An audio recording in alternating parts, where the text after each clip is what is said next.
I'm going to be showing you how to replace your air filter in your 2008 ACURA MDX. The air filter that we're going with today is the K&N air filter. The part number is 33-2383.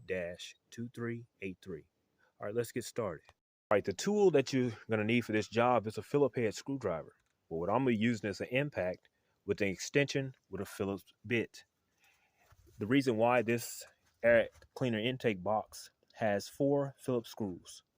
One here, one here, one here, and one here on the inside. So let's get started. We're taking those out.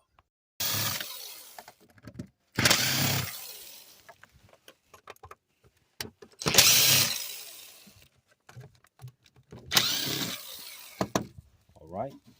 Now you want to remove the old air filter, which is pretty easy. Take it out, set it to the side.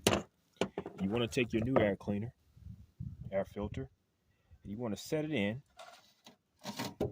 and then set the air box down on it. Make sure it's nice and secure and no restrictions.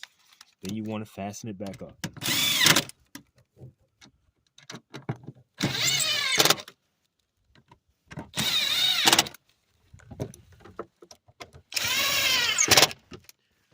All right, guys, that's how you replace your air filter in your 2008 ACURA MDX vehicle.